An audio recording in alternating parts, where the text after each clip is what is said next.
नमस्कार, capital TV Bihar देख रहे हैं आप। मैं हूं राधिका राज। आज इस स्पेशल स्टोरी में बात होगी एक ऐसे टॉपिक की जो पूरे राज्य और देश की राजनीति, सामाजिक न्याय और नीति निर्माण को लंबे समय तक प्रभावित करने वाली है। मैं बात कर रही हूं जनगणना की। बिहार सरकार ने राज्य में होने वाली जनगणना की तारीखें घोषित कर दी है। ये जनगणना 2 चरणों में पूरी की जाएगी और कुल 45 दिनों के अंदर घर घर जाकर सर्वे पूरा हो जाएगा। ये पहली बार होगा जब बिहार में जनसंख्या के साथ साथ जातिगत आंकड़ों को भी आधिकारिक रूप से शामिल किया जाएगा, जो राज्य की सामाजिक आर्थिक स्थिति को और स्पष्ट रूप से उजागर करेंगे। बिहार में ये जनगणना राष्ट्रीय स्तर पर होने वाली 2027 की जनगणना का हिस्सा है, लेकिन राज्य स्तर पर इसकी तैयारी और घोषणा अलग अलग तरीके से की जा रही है। उप मुख्यमंत्री विजय कुमार सिन्हा ने इसकी पुष्टि की कि बिहार में जनगणना 2 चरणों में 45 दिनों के दौरान संपन्न होगी। पहला चरण अप्रैल 2026 में शुरू होगा, जिसमें मुख्य रूप से मकानों का सूचीकरण और आवास संबंधी जानकारी एकत्र की जाएगी। ये चरण तैयारी और बुनियादी डेटा संग्रह पर फोकस करेगा, जहां गणनाकर्ता घर घर जाकर मकानों की संख्या, उनके प्रकार, सुविधाएं जैसे पानी, बिजली, शौचालय आदि की डिटेल रिकॉर्ड करेंगे। इस दौरान प्रत्येक मकान को एक यूनिक नंबर दिया जाएगा और परिवार के मुखिया का नाम, सदस्यों की संख्या जैसे बेसिक जानकारी ली जाएगी।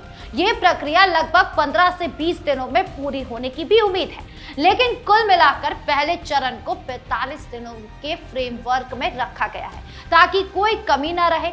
दूसरा चरण जनसंख्या गणना और जातिगत विवरण पर केंद्रित होगा। इसमें हर व्यक्ति की उम्र, लिंग, शिक्षा, रोजगार, धर्म, जाति, उपजाति और सामाजिक आर्थिक स्थिति जैसे विस्तृत जानकारी एकत्र की जाएगी। जाति का डेटा शामिल करना बिहार के लिए बहुत बड़ा कदम है, क्योंकि राज्य में पिछड़ा वर्ग, अत्यंत पिछड़ा वर्ग, अनुसूचित जाति और जनजाति की आबादी बहुसंख्यक है। 1931 के बाद पहली बार राष्ट्रीय स्तर पर जाति गणना हो रही है और बिहार जैसे राज्य जहां जाति राजनीति का मुख्य आधार है, ये डेटा आरक्षण नीति, विकास योजनाओं और राजनीतिक प्रतिनिधित्व को नए सिरे से आकार देगा। बिहार सरकार का मानना है कि ये सर्वे पिछड़े वर्गों की सही स्थिति बताएगा और उन्हें न्यायपूर्ण हिस्सेदारी दिलाने में मदद करेगा। ये जनगणना पूरी तरह डिजिटल होगी, जो भारत की पहली फुल डिजिटल जनगणना होगी। गणनाकर्ताओं को टैबलेट या मोबाइल ऐप दिए जाएंगे, जिससे डेटा रियल टाइम में अपलोड होगा और क्लाउड पर सुरक्षित रहेगा। इससे गलतियां कम होगी, प्रक्रिया तेज होगी और डेटा की गोपनीयता बनी रहेगी। गणनाकर्ताओं को टैबलेट या मोबाइल ऐप दिए जाएंगे, जिससे डेटा रियल टाइम में अपलोड होगा और क्लाउड पर सुरक्षित रहेगा।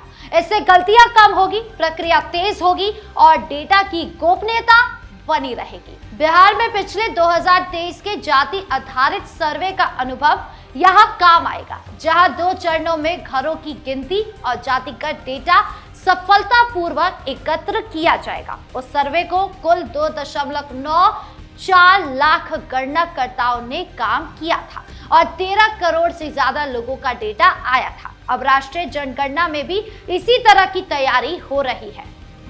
भारत सरकार जनगणना क्यों कराती है? जनगणना अधिनियम 1948 के तहत जनसंख्या के आधिकारिक आंकड़े जुटाने के लिए यह जरूरी है।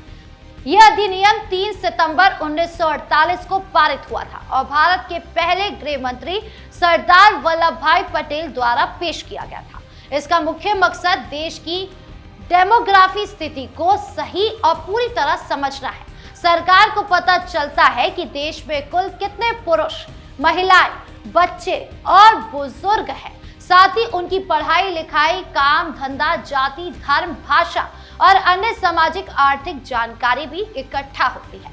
ये डेटा सरकार को ये समझने में मदद करता है कि समाज में कौन से वर्ग जैसे गरीब, पिछड़े, महिलाएं या ग्रामीण इलाके के लोग को ज्यादा विकास की जरूरत है और कहां संसाधनों की कमी है। कुल मिलाकर ये देश के सामाजिक आर्थिक विकास का सबसे मजबूत और विश्वसनीय आधार बनता है। जनगणना सिर्फ लोगों की गिनती नहीं है, बल्कि इससे कई महत्वपूर्ण जानकारियां भी मिलती है। शिक्षा, स्वास्थ्य और रोजगार से जुड़ी सरकारी योजनाएं बनाने में बहुत आसानी होती है, क्योंकि आंकड़ों से पता चलता है कि कहां स्कूल, अस्पताल या नौकरियां ज्यादा चाहिए। केंद्र और राज्य के बीच बजट का बंटवारा जनसंख्या के आधार पर किया जाता है। जितनी ज्यादा आबादी उतना ज्यादा फंड मिलता है। केंद्र और राज्य के बीच बजट का बंटवारा जनसंख्या के आधार पर किया जाता है।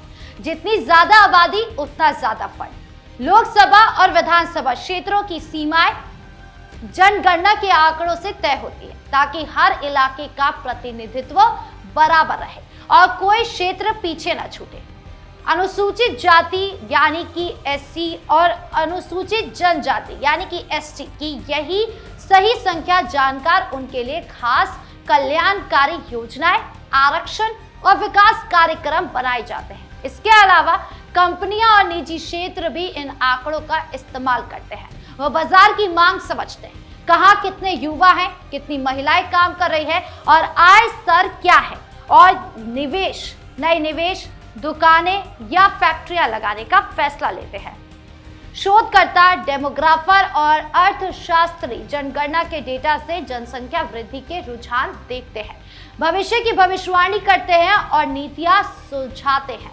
कुल मिलाकर जनगणना देश की नीतियां बनाने, संसाधन बांटने, विकास की दिशा तय करने और सामाजिक न्याय सुनिश्चित करने का सबसे मजबूत आधार है।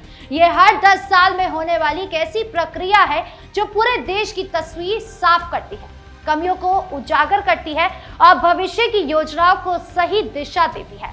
बिना इसके सही योजना बनाना मुश्किल हो जाता है, क्योंकि ये डेटा सब कुछ का आधार होता है।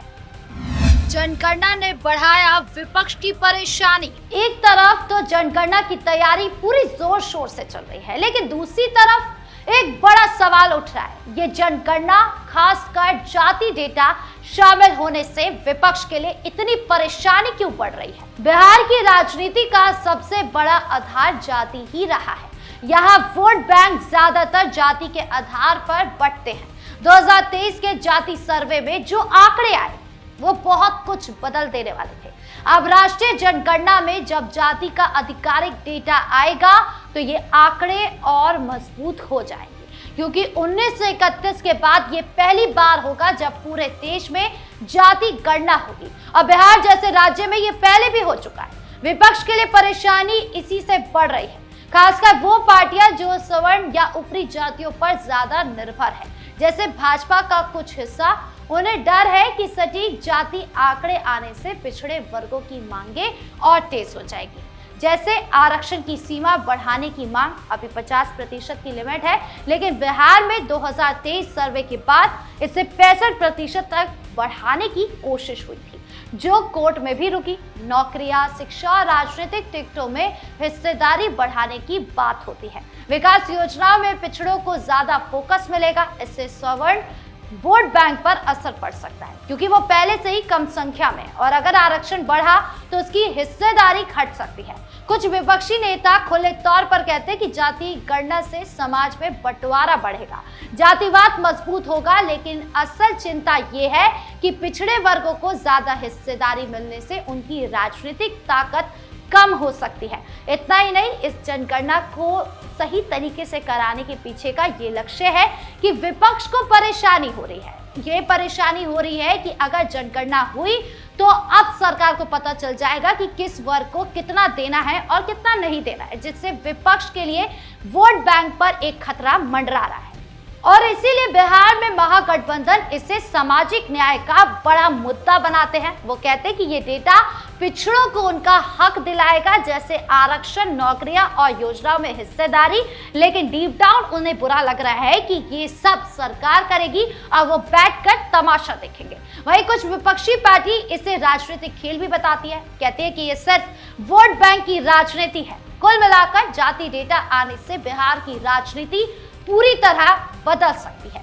आरक्षण नीति में बदलाव, नौकरियों और प्रमोशन में कोटा बढ़ाने की मांग, विधानसभा और लोकसभा सीटों के आरक्षण में फेरबदल, टिकट बंटवारे में जाति का ज्यादा ध्यान, ये सब नए सिरे से होंगे। जो पार्टियां पिछड़ों, ईबीसी, ओबीसी और दलितों के मुद्दे पर मजबूत है, जैसे आरजेडी, जेडीयू गठबंधन, वो फायदे में रह सकती है। वही जो स्वर्ण और हिंदुत्व के आधार पर वोट मांगती है, उन्हें नई चुनौतियां मिल सकती है। ये डेटा सिर्फ संख्या नहीं बल्कि राजनीतिक ताकत का नया नक्शा तैयार करेगा। बिहार जैसे राज्य में जहां जाति हर फैसले का आधार है, ये जनगणना न सिर्फ विकास योजना को प्रभावित करेगी बल्कि आने वाले चुनाव, जैसे कि 2027 का आने वाला चुनाव यूपी में भी है और अलग अलग राज्य में भी है, वहां पर भी बड़ा रोल निभाएगी। विपक्ष की परेशानी इसी से है कि पुराने वोट बैंक टूट सकते हैं, नए गठबंधन बन सकते हैं और राजनीति का बैलेंस बदल सकता है। ये एक ऐसा डेटा है जो लंबे समय तक बिहार और देश की राजनीति को प्रभावित करेगा। अब समय आ गया है, लोगों को समझ में आएगा कि कितना जरूरी है जनगणना का होना बिहार के अंदर। ये सिर्फ आंकड़ों की बात नहीं है बल्कि सत्ता, न्याय और हिस्सेदारी की लड़ाई है। आपके इस पूरे मामले को लेकर क्या राय है, कमेंट बॉक्स में जरूर बताएं। धन्यवाद।